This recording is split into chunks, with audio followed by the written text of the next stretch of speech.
The double feature continues, ladies and gentlemen. Carson Meredith back with you and on Saturday night, 7:12 p.m. Hope you're well. Hope you dodged the downpours today.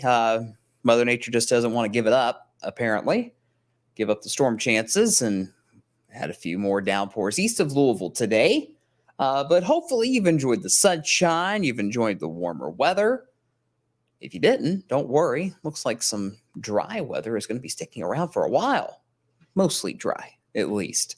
We'll give you an update on that. Not a whole lot of changes from last time we talked this morning or on our 6 o'clock newscast on the TV side of things earlier. But our main focus this evening is going to be on Debby. Say hello to Debby, everybody. Tropical storm Debby. Now heading out away from Cuba and into the Gulf. And this is going to be trouble for Florida, I'm afraid. So we'll dive deeper into that here as our broadcast progresses. Weather Geek is on, as always, saying good evening. We were talking about Tropical Storm Allison this morning. We were the only tropical storm to date to have its name retired. Indeed, Weather Geek. Little good nugget, good factoid there. Shonda says good evening from Jeffersonville. Hope all's well. Jocelyn, the weather enthusiast, is in Charlestown tonight. Michael says we got by a stormy week. Did we ever? Goodness. We get a nice reward for it here in the 10-day, aside from it being hot. We don't like that. I don't like that. Michael says, good evening, but a nice day. Yeah, not too bad. It's lots of sunshine, unless you've had one of those little downpours scoop by. Nothing even close to severe today, by the way, for those of you that have seen rain. Angela says, good evening. Tropics have awakened. It was Tropical Storm Allison this morning. I was half awake back earlier this morning, Angela says. Yeah, me too. But that's okay. That's all good. Mother Nature could take a hike any day now, Shonda says. Well, I'm going to be taking a hike from us, at least for a little while, it appears. Scott says TV flickered the other day when those storms rolled through. I think it was Thursday, the last big round of storms, or one of the last ones. They all run together, where I lost power for a couple of hours. And when you have to come in and work the sunrise show, so you got to go to bed at like 5 o'clock, 5:30 p.m., and the power goes out, it's not a good combination. So anyway, it all worked out. All right, here's radar. Things pretty quiet, but this low, guys, or the influence of this low pressure just doesn't want to go away. So we've had downpours east of Louisville all afternoon in this particular zone, which is what we expected. But it just wants to hold on a little while longer, doesn't it? So we're not seeing as many downpours as we were earlier today. I'll put radar in motion over the last 3 hours. You notice most of the stuff is along I-75 tonight between Cincinnati and Lexington. And that trend will continue, excuse me, over the next couple of hours. So if you're making a little road trip towards LEX tonight, keep that in mind. But most of these downpours will start to fade once we lose the heat of the day. And we're all going to be dry overnight tonight. So the heaviest stuff is out near Cynthiana, Kentucky, close to Paris, Kentucky, not Paris, France, which, by the way, they had more rain today. Did you guys see that? Track and field had a wet track. A couple little showers still out there in our neck of the woods. You got to zoom in really tightly on some of these. Let's say down near Harrisonville, that little community there in Shelby County, around the Spencer County line, little blip, not a big deal. Go down further south. There's still some very, very small showers dotting the maps right there along the Hardin-Hart County line. There's another one in Nelson County, or right where Nelson and Marion and LaRue all come together, that triple point. Another shower moving into Adair County as well. So again, very small shower chance continues through about 9 o'clock. And then we should see this activity fade. And aside from some smaller rain chances here or there this week, we're going to dry things out. Thank goodness. We need a break. Here's the big picture. Front now stalled right along the eastern seaboard, stretches into Alabama and Mississippi. Tons of severe thunderstorm warnings today along the East Coast. Carolinas have had a long day. A few severe thunderstorm warnings down in Georgia, into the nation's capital. I believe the entire state of Delaware is currently under a severe thunderstorm warning. Let's look at that, because I'm curious. I'm a little tired, so I might ramble tonight. Forgive me. Well, not the entire state, but pretty close. Heavy storms going through Baltimore, up towards Philly, New York City. So a rough night for our friends on the East Coast, but in general, we're quieting things down here in Wave Country. The Big Blue H is our friend. It's really taking over out in Kansas and Missouri, centered out there. But it's really going to drive this quieter forecast in the days to come. And Debby will also have a little say in our forecast as well. In a good way, though. I'll explain in a minute. Tonight's fine, mostly clear. The only thing I want you to worry about tonight, well, you don't even really have to worry about it, but there's going to be some fog tomorrow morning. There's so much moisture in the ground and near the surface from the wave after wave after wave of storms that we've had this week. So when you have the moisture and you've got clearing skies and you have a calm wind, or a light wind at least, that is a perfect recipe for some patchy, dense fog. You notice on our fogcast, it's not everywhere. But if you saw those downpours today, east of Louisville, really southeast of Louisville, but you get the idea. That's where we might have the more widespread fog. But in general, it's going to be patchy. Still could have some visibilities under a mile, though, when you wake up, excuse me, Sunday morning. So keep your low beam headlights on. If you're heading to church early tomorrow morning, if you got brunch plans, if you got to do some yard work early in the day before it gets too hot, just be aware visibility might be a little low for a couple of hours tomorrow morning. Once we get past 7 or 8 o'clock, we're good to go with that fog. So only caution for tomorrow. That is it. The big story tomorrow afternoon is the heat. Yeah, it's back. 92. That is our high for your Sunday. Upper 80s, low 90s. Good bet. It's pretty typical for early August. It has been worse. It could be worse. Thankfully, it's not. If you were watching earlier this morning, I talked about how some models were trying again to squeeze out a stray shower on Sunday. It's still trying to do that, are those models. So out of an abundance of caution, I added a 10% rain chance on Sunday. I'm not very confident in that, to be completely transparent with you, but it's there. So don't be totally surprised if a little blip pops up on radar tomorrow. Very, very, very slim chance, but I didn't want to say the forecast was totally dry and a shower pops up, because that's no good. So something to watch. Otherwise, it's just sunny and it's hot. And here's a nice reminder for everybody. I'll just let this sit there. 50 days till fall. Can't wait. I know a lot of you like the heat. I personally don't, so I'm ready for fall. But if you like the heat, enjoy it. It'll be sticking around for a little while longer. But for my fall lovers out there, 50 days away. Can't wait. Cannot wait. Okay, Debby time. Let's talk about Debby. This thing's getting its act together, and it's moving into very, very warm open water in the Gulf. That concerns me when it comes to intensification of Debby. As it becomes better organized, makes its way closer to Florida, it's going to be right on the line of becoming a hurricane. In fact, you'll see in the newest forecast update, the National Hurricane Center does now believe Debby will become a Category 1 hurricane before landfall. For now, though, 40-mile-per-hour winds, which is basically the threshold to become a tropical storm. It's technically 39, 40, tomato. As it moves to the north and west, it's going to continue to get its act together overnight tonight. And then it's still expected to take that sharp right-hand turn into the Big Bend of Florida. And you see, as we get towards Monday afternoon now, we got landfall as a Category 1 hurricane on the Big Bend. This is a very similar track to Hurricane Idalia last August, actually, so about a year ago. Idalia was stronger, though, at landfall, so we got that working in our favor this time around. But that area is still trying to get back to normal from last year, and they're going to have to deal with this thing again. So the wind gust right at landfall, it's right on that Category 1 tropical storm line. So we'll watch it. But quite honestly, the bigger concern is going to be storm surge and flooding.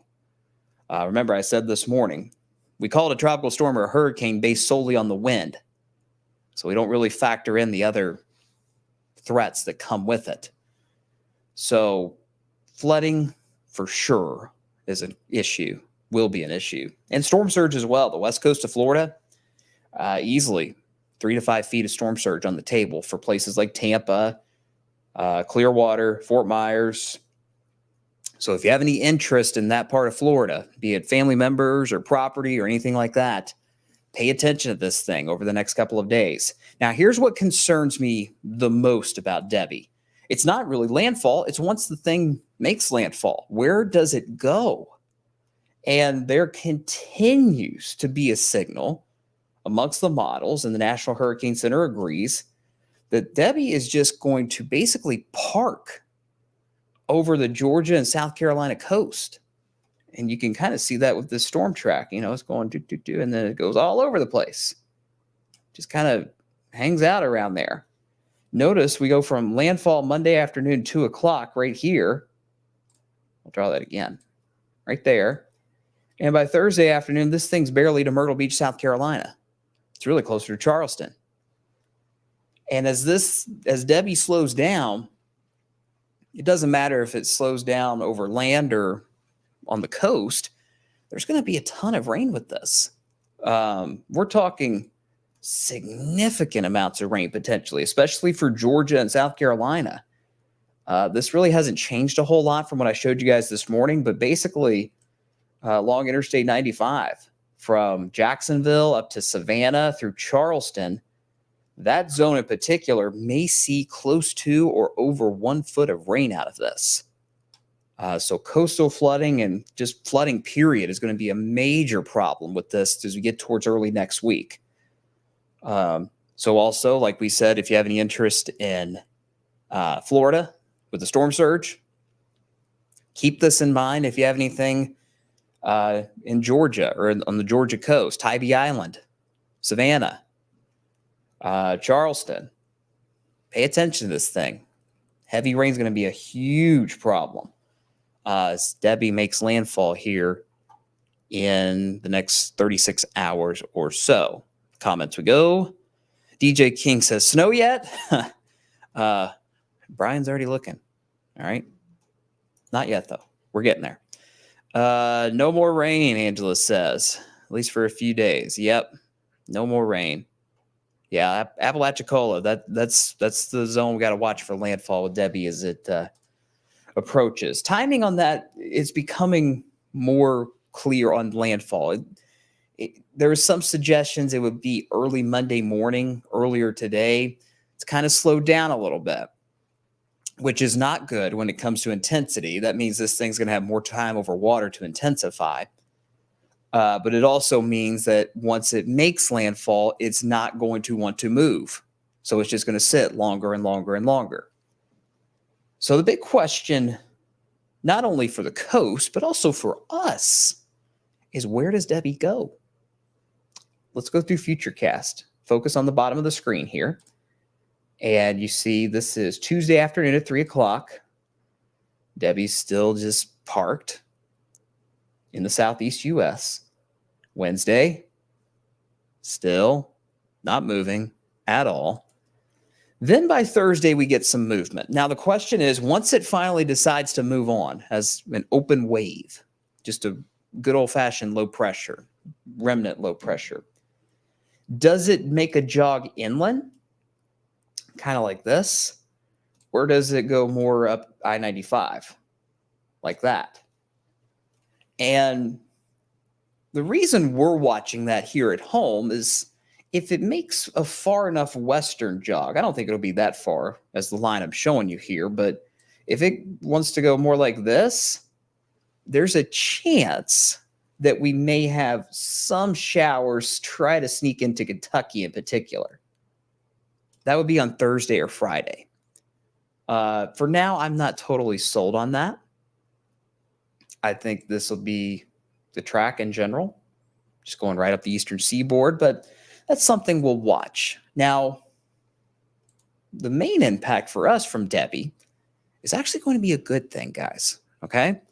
So there's a cold front moving through on Wednesday. It's a weak cold front. It's not going to do a whole lot. We'll watch for a few downpours as the front moves through, but it's only a 20% chance. That will cool us down into the 80s. So that's good. But as Debby moves further to the north and east, let's say that's the low, you're going to get some northeast flow wrapping around into our region in the atmosphere. And for us, that means cooler air and a nice breeze, potentially. So if we can get this northeast flow in here Thursday and Friday, it's going to keep things quiet around here into next weekend. And it looks as though that will indeed be the case. Now, of course, we're talking 5+ days away, so a lot can still change. But if this northeast flow takes hold, it'll keep most of the storms away for a little bit longer, and it will make things feel pretty comfortable for August standards. Look at the 10-day. Saturday and Sunday next weekend, 86. There's some models that want to go cooler. I'm not ready to do that just yet. But hey, we will take mid-80s in August anytime, right? So that looks to be the case, at least for the moment, as we get towards next weekend, as that northeast wind from Debby tries to move in. And that will also allow for sinking air to keep the atmosphere calm. So in general, things look fairly quiet over the next 10 days. There's some small downpour chances in there. It's not a lot. We mentioned that teeny tiny shower chance tomorrow, 10% or less. I don't even think it's that much, but it's still something to watch. And then as we get towards early next week, it'll be the heat, 94 Monday, 96 Tuesday. And then we'll drop into the 80s Wednesday onward. And it'll feel quite a bit more comfortable by next weekend. All right. That's really where we stand, guys. Again, not a whole lot happening in our part of the world, thankfully. I'm not complaining. Trust me. I'm not complaining about that at all. But it'll be interesting to see what Debby decides to do, not only for the coast, obviously, but if we can get that little northeast flow around here to keep things a little more comfortable than what we're used to in August. Sorry, my connection to my weather graphics went out on me, so I had to reset that. So forgive me. Let's see. Comments are quiet tonight. Everybody good? Everybody good? All quiet? Donnie says hello from Orleans, Indiana. Hope all's well up there. John is asking, what's the weather looking like for the state fair? Good question. Looks a little more busy again.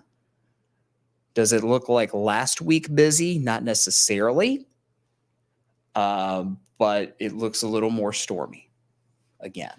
So that's all I want to say specifically on that at this point, because we're still a good, what is it, August 3rd? The fair starts on the 15th. So we're 12 days away from the start of the fair. So not in the 10-day just yet. We will be soon. But things do look a little bit more active at this point as we get towards mid-August. Michael says 80s in August. We will take it. Yes, we will. 89 today was the high in Louisville. It may have bumped up here in the last couple of hours to 90, but that's not awful for this time of year. I can remember plenty of August days in the triple digits, like 104, 105. So it's been far worse. And really, I don't see triple digit heat around here anytime soon because of how damp it's been recently. A lot of times you got to have a dry ground to see those temperatures go into the upper 90s or near 100 around here. So that doesn't look to be the case. Shonda said, thought it might be early, worth asking, though. Yeah, absolutely. We don't mind asking questions beyond 10 days. It's just we can't get too specific beyond 10 days. Speaking of the fair, by the way, mark your calendars, everybody. Tuesday, August 20th. Tuesday, August 20th, 20, is Wave Day at Kentucky State Fair. So stop by, say hello. I would imagine we'll be in the South Wing lobby. So we'll all be there.